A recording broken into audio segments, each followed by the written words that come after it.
जय जगन्नाथ। आज आम कलरा आलूर भर्ता बनवा।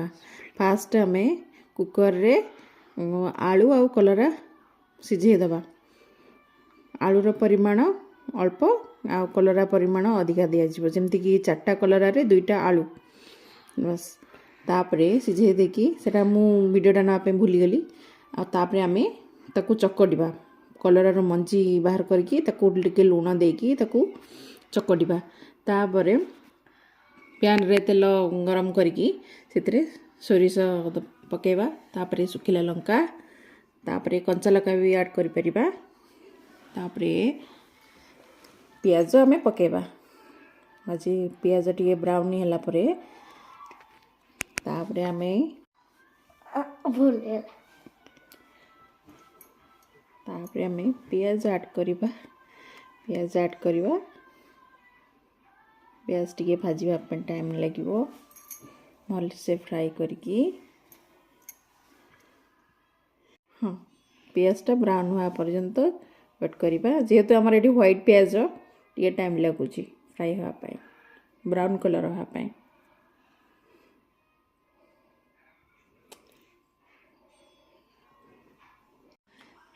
तापरे आमे ऐड करिबा।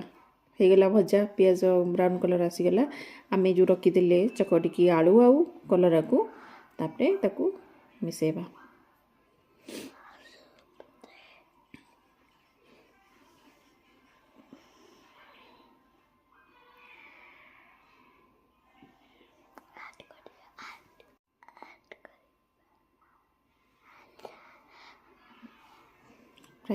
फ्राई करवा टिके जस्ट पानी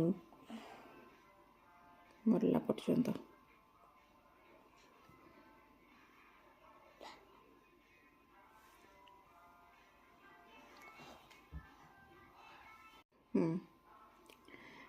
यापर आउ किसी करिया दरकार नहीं, आउ किसी ऐड करिया भी दरकार नहीं हमको।